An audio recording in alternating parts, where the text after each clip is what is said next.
bersyukur itu adalah cara terbaik untuk menikmati hidup.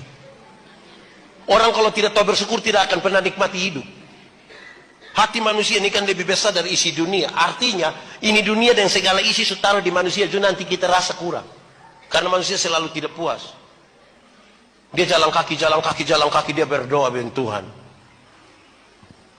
Jalan kaki, terus Tuhan kasih sepeda satu kok. Tuhan kasih sepeda satu, dia naik 2-3 bulan, dia berdoa ulang, Tuhan. Naik sepeda memang enak, mah tanjakan di niki-niki ulu. Itu betis sama besar dan paha. Jadi yang kau mau, kalau bisa kasih motor satu kok Tuhan. Tuhan kasih motor satu, naik 5-6 bulan dia berdoa ulang, Tuhan. Naik motor memang enak, tapi saya punya istri berat 80. Anak dong 3 orang baru montok semua.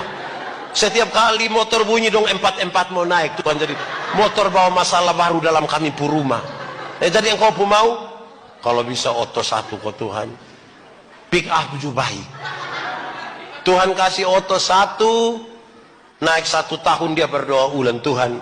Naik oto memang enak. Mam tua juga naik, dia duduk di muka. Tapi anak nona yang pertama suka kawin di rote, Tuhan. Masa kita pirote pakai pick up? Tuhan bilang, jadi lupa mau?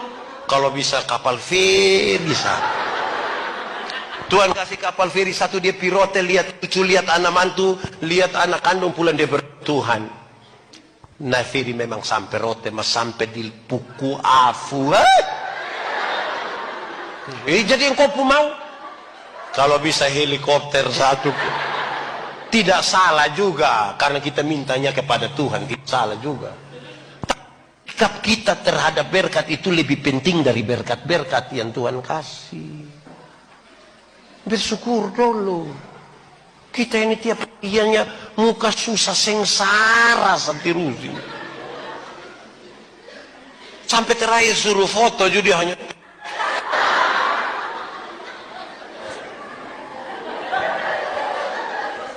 Nah, saudara-saudara, kita ini kadang-kadang tidak pakai karunia dan baik. Kadang-kadang yang sedikit tahu menyanyi, ini acara begini dong tidak latihan. Hai kok apa? Kok tiap hari.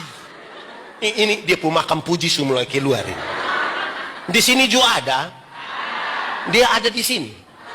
Tunjuk ame dia, tunjuk saat tidak apa-apa kok. Memang khotbah mesti kasih tahu dia pun salah di mana, dia pun benar di mana toh. Saudara mau tersinggung, kan sebentar saya pulang. Tidak apa-apa. Iya, saudara ini pakai untuk membangun jemaat. Karunia, masa Tuhan kasih kita karunia untuk diam-diam saja? Tidak, untuk membangun jemaat. Kita ini berarti bagi ini jemaat dong waktu kita hadir, kok tidak? Satu saat Abu Nabas kerja bantu satu bab tua. Dong kerja bikin pagar. Terus bab tua bilang begini, Abu Nabas, pergi di rumah, ambil parang, linggis, dengan gunting bunga. Bawa semua satu kali supaya lu jangan pidato. Bawa semua satu kali. Abu Nabas pi, udah beli bab tua pu anak nona. Dia mulai putar otak sedikit. Bagaimana cara saya bisa mencium itu anak nona? Maka Abu Nabas mulai bilang begini, Nona, Bapak ada suruh saya cium lu satu kali. Ini lebih masa kok begitu? Iya, tidak percaya. Bab tua, ini Abu Nabas keluar dari bab tua. Bapak, satu kali toh Bapak? Dia bab tua, iya satu kali. Sudah dengar toh? Sudah dengar. Bab tua maksud lain, Abu Nabas bikin lain. Yang penting ada satu kalimat, yaitu sekali. Dalam sebuah syukuran begitu, ada pendeta duduk dekat seorang janda tua satu. Miskin. Duduk-duduk di rumah janda ini bilang, Bapak, tanggal 14 tuh Bapak bisa pimpin ibadah di rumah kok. Bapak bilang, itu saya ada sibuk, Mama.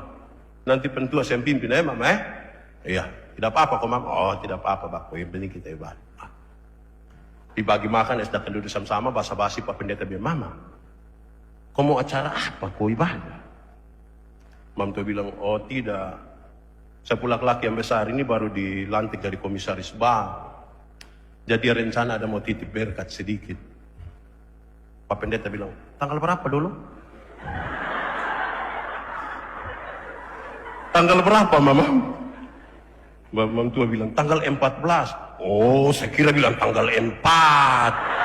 Kalau tanggal 4 itu memang saya sibuk, tapi yang 14 itu kan masih...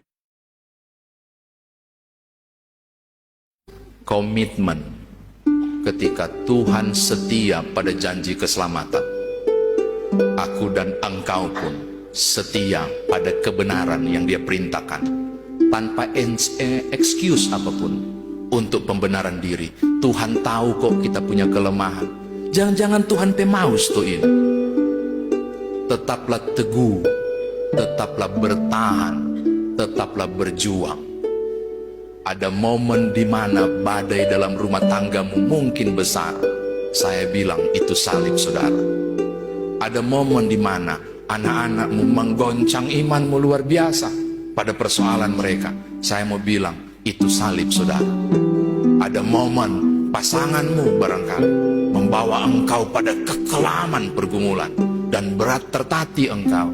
Saya bilang no excuse, itu barangkali salib, saudara. Jalani saja. Jatuh sekalipun, bangkit lagi. Sebab salib itu tidak punya gagang, sehingga cara pikul salib tidak bisa digantung, tidak bisa diseret. Satu-satunya cara bawa salib adalah memikulnya. Dan bicara soal pikulan, bicara soal kejatuhan, bicara soal pikulan, bicara soal beban. Mungkin terseok, saudara, untuk bertahan iman. Saya mau bilang, jalani saja. Karena Yesus pernah jatuh di beberapa titik, memikul salib itu, dan Dia bangkit lagi, berdiri lagi. Jalani iman saudara dengan hebat. Satu saat saya rindu Bapak Ibu punya mimpi yang sama pada pengharapan iman bersama saya. Kelak Dia akan datang dan menyapaku yang tertatih ini dan bilang begini, baik sekali engkau, hamba yang setiawan. Engkau telah setia pada perkara-perkara kecil. Aku menganugerahkan engkau perkara-perkara besar. Keselamatan. Saya punya mimpi. Di tiap air mata Bapak Ibu ada mahkota yang saudara terima. Di tiap jeri pilu saudara di sudut kamar menanggung bebanmu sendiri. Saya punya kerinduan, kelak engkau akan menerima pelukan hangat Sang Juru Selamat yang tidak meninggalkanmu terisak sendiri. Karena air matamu ditanggung di kirbatnya. Tuhan berkati Bapak Ibu. Selamat pikul salib, selamat terima janji Firdaus. Tetap setia, jalani hidup saudara dengan iman. Haleluya, amin.